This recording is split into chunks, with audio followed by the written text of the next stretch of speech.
Hi guys, Pierce here. Today I'm going to talk about my new LEGO Super Heavy Tank.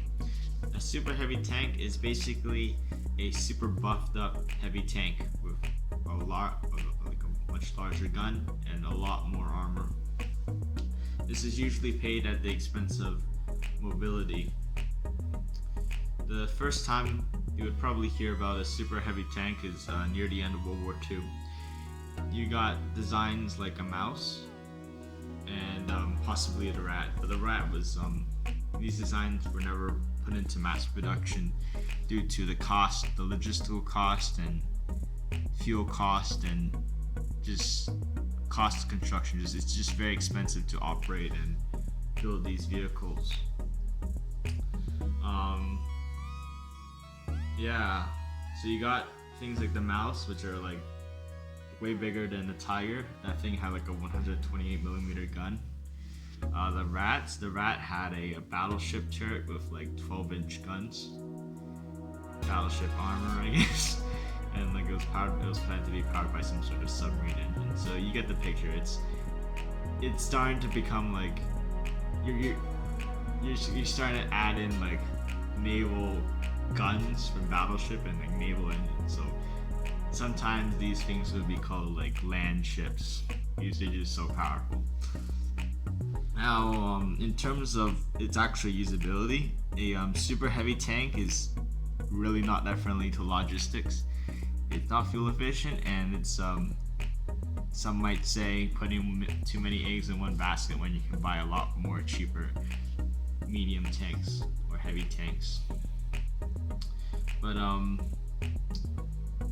what these tanks could be envisioned as, in some people's view, is a breakthrough tank. So if the enemy has set up a lot of fortifications, which your conventional forces have a lot of difficulty trying to break through, you could send one of these things and its huge amount of armor and huge amount of firepower would be able to knock down these fortifications. It could probably, since the super heavy tank or something smaller has such large guns, you can make it turn into like a super heavy self-propelled artillery piece, command center sort of thing. But yeah, that's why you don't really see that many you don't see any super heavy tanks today. They're just so pricey and powerful. But I guess when you look at the designs of the rat and the mouse, they give you this sort of feeling of like power fantasy. And I really like that, and I decided to build my own LEGO super heavy tank. Oh yeah, and with a lot of these super heavy vehicles, they also have the idea of like putting many turrets on them, and this was experimented in like the 1930s, and they went into some problems because like the commander had to coordinate so much men that like the crew had so much difficulty moving the tank around and shooting, which actually made the tank very inefficient. I guess a possible solution is like if you, instead of thinking it like a tank, maybe you can actually think this as a ship. So you might have like a captain, and then you might have like lower officers that like coordinate the turrets and other controls like on a ship. Like you got like your captain, your first officer, your second officer for this task. That could work, but you're using a lot more men compared to the other system where that they used back in the past, where they used the commander to coordinate every single action of every other turret and system of the tank. So yeah, that's an interesting feature about this. Moving on to the features, I packed this tank with like a lot of firepower. Probably best thing to go straight for the gun. I have given this tank a 12-inch gun, a battleship gun. Low rate of fire, but super heavy damage. See here.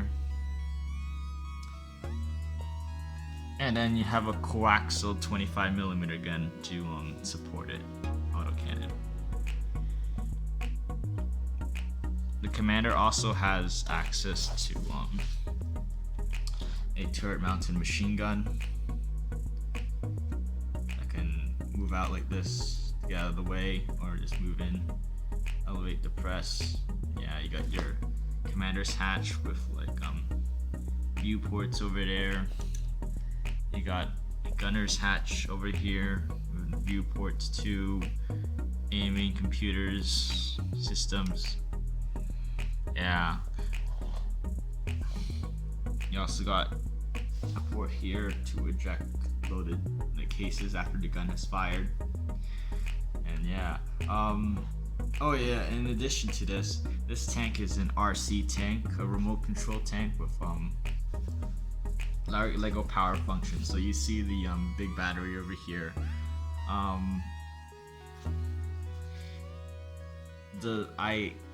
Originally when I was buying the power functions, I wasn't really thinking that straight. I wanted something a bit cheaper than the square battery, which seemed kind of expensive at the time. So I got the more Technic circular one, and that thing is very bulky.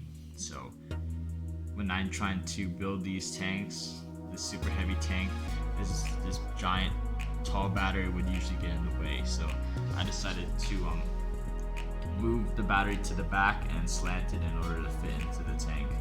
So this is why you have this slant up here. And with me wanting to put a massive gun, I had to sacrifice 360-degree rotation.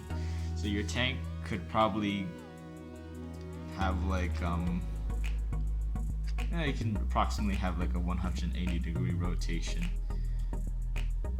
So that's just one thing. Just to be able to get these features, sacrifice that. But I have countermeasures in mind, so yeah. Right next there is the communications console, and I cleverly hidden the I have cleverly put in the radio receiver over here for the controller to control the tank. You got the engine bay, and yeah, I decided to put some sci-fi elements into there. You got a shield generator, so you have to go for the shields to actually hit the tank's armor, which is already pretty thick. You got your engine exhaust, and yeah, just quickly moving to the front. You have your frontal armor plate, very shallow this time. You got your lower armor plate down here. Takes up the majority.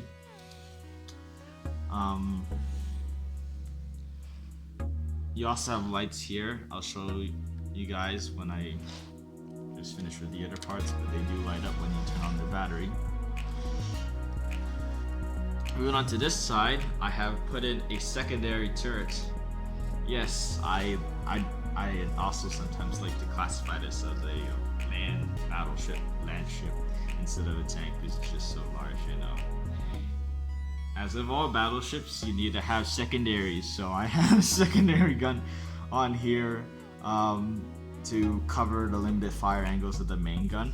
So this gun's not really meant to go after other tanks, but other infantry that manage to flank aside. But when you have a thing this large, like this thing shouldn't go alone. So you would try to like form up a fleet of vehicles to cover each other from flanking attacks.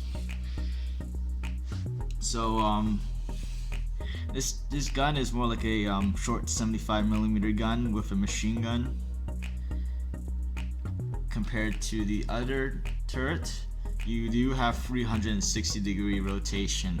Got a hatch for, I guess you can call it a sergeant or gunner. Light.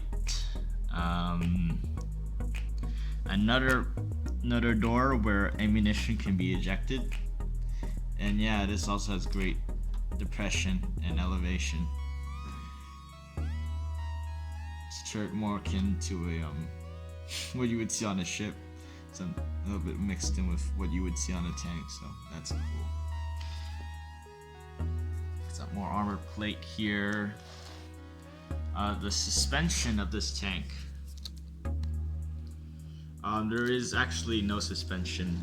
I tried to put in a suspension on a older prototype of the tank. I didn't have springs, Lego springs with me, so I decided not to put in suspension. I wanted to just simplify the design and make it workable. I just wanted something that's really reliable because the previous design, the tank became so heavy that the suspension literally died. So yeah.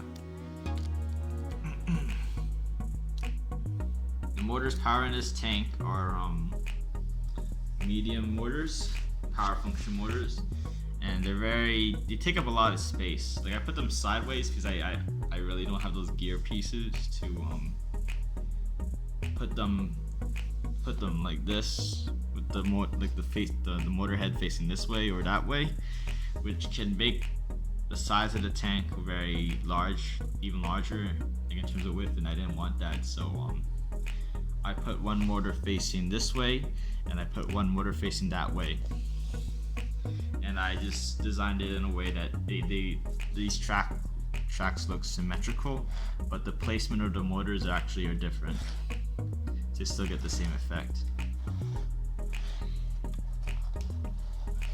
View of the tank. Very, very large, very huge. I'm just gonna connect up the power function.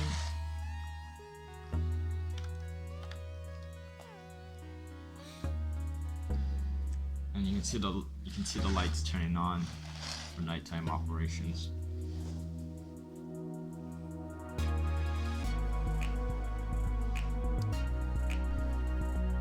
There's also some other things I want to talk about the tank before I actually show the RC functions of this tank. And here is a Clone Trooper minifigure. It's just for you to get a scale of it. Trooper is tiny. Here he is, small little guy. Oh, and for the gun, you might notice that the gun is made out of paper, and I really didn't like. I guess I wanted to have that barreling as the barrel gets longer, like it starts to cone up, so they get narrower and narrower. And I believe that the other Lego pieces couldn't just do that justice. So this is what I did. I got a piece of paper, 8x11, and I twisted it. So you can see here, I twist the paper.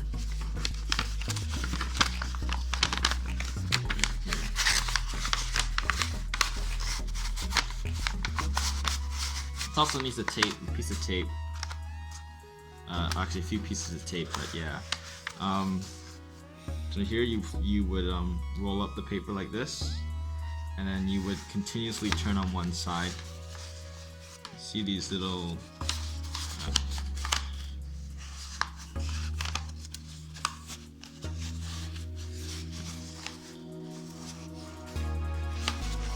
you would twist these ends, this end, and then the other end, and not really sure I can give you the best justice for in terms of showing on video, but you would continue doing this until until the barrel is small enough for the caliber you want. And this can be a bit difficult, but it's rewarding sometimes. Just be aware that you might get a paper cut. But yeah, when you get the barrel diameter that you want, you can tape it up, and this can work for some Lego pieces. So here I used a Lego Racers piece. It's from the series where you can like pump. It's like a pump action where you like put your foot on it, and this piece would be part of a system where it would release air and go out. So it looked like a massive big diameter gun. I really liked it, and I took advantage of its huge diameter to put this thing in here. So I think for smaller caliber guns, if you're doing like a small caliber gun, you shouldn't probably use this technique, because the paper wouldn't really allow you to do something like that. But if you have some sort of piece similar to what I've shown, and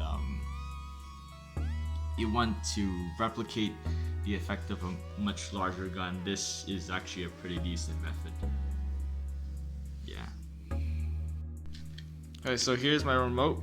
I use a Power Functions remote. This is an older version. LEGO's coming up with a newer version, but yeah, let's test this thing out. So I can turn the tank with one tread. I can use both treads to turn the tank. Fortunately, I just didn't have the gears or like the mortars to actually mechanize the turret, but that's fine because I really wanted to create my own RC tank. You can see it move forward. It's relatively fast. You can also move backwards.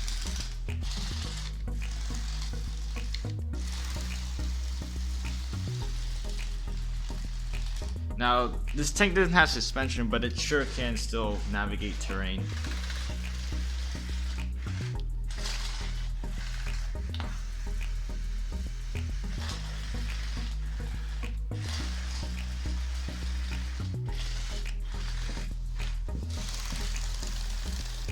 There it goes. Now, it does have difficulty on some. Just be the pure weight. Sometimes there's a little remedy to that. I heard that you can put rubber, some sort of rubber extension to the track, which gives the tracks more grip. I just don't have them at the moment. But yeah, I just wanted to make a big fat tank, which can basically destroy entire fortifications very easily. If I were to use this thing, I'd probably never leave this thing alone. I'd probably have a support squadron of vehicles to support this. But basically, it's like a flagship of a tank fleet. It's gonna knock a path for all others to follow. Have that effect when it's going into the dark.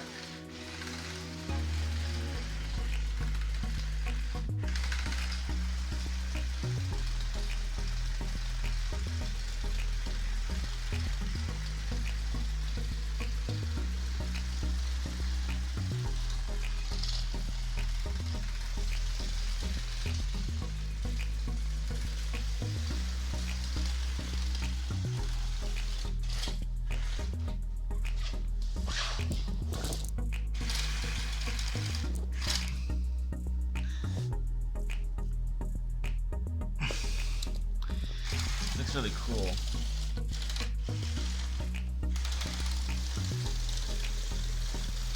Just in darker territory. You get the ominous stare of it. And yeah, that is my video on my super heavy tank. Thanks for watching. Please like, share, and subscribe.